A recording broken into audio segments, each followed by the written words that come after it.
Chama cha Mapinduzi CCM kimesema kuwa kinaiunga mkono ripoti ya tume ya uchunguzi wa matukio ya ghasia yaliyotokea Oktoba 29 mwaka 2025, huku ikisisitiza umuhimu wa maridhiano ya kitaifa pamoja na kuendelea kwa uchunguzi wa kina ili kubaini ukweli wa matukio hayo.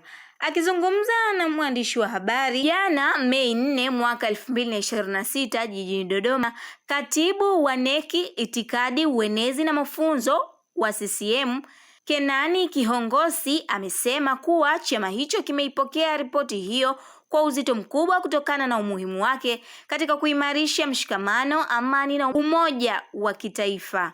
Amesema kuwa lengo la tume hiyo lilikuwa ni kusaidia taifa kujifunza kutokana na matukio yaliyotokea na kuweka msingi bora wa kuendeleza mshikamano kwa vizazi vya sasa na vijavyo.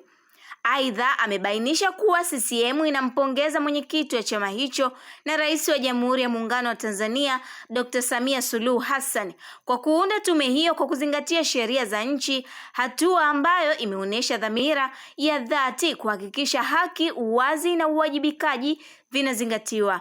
Pia ameongeza kuwa chama hicho kimeridhishwa na namna tume hiyo ilivyotekeleza majukumu yake kwa uhuru, weledi na uzalendo mkubwa chini ya mwenyekiti wake Jaji Mkuu mstaafu Mohamed Othman Chande pamoja na wajumbe wote wa tume hiyo. Kihongosi amesema kuwa CCM inawapongeza Watanzania waliojitokeza kutoa ushahidi na maoni yao kwa utulivu na ushirikiano mkubwa. Hali hiyo ilisaidia kukamilika kwa kazi ya tume hiyo kwa mafanikio. Amesema kuwa chama hicho kinaunga mkono mapendekezo yote yaliyotolewa na tume hiyo na kumshukuru Rais Samia kwa kuyapokea na kuonesha utayari wa kuyafanyia kazi kwa manufaa ya kitaifa. Aidha, amebainisha kuwa CCM ipo tayari kutoa ushirikiano katika utekelezaji wa mapendekezo hayo pamoja na kuhamasisha wananchi kuendelea kudumisha amani, upendo, mshikamano wa kitaifa. Aidha, ameeleza kuwa pamoja na hatua hizo zilizofikiwa, bado kuna umuhimu wa kuendelea na maridhiano ya kitaifa sambamba na uchunguzi wa kina ili kubaini chanzo halisi cha ghasia hizo, wahusika wake pamoja na malengo yaliyokuwa nyuma ya matukio hayo.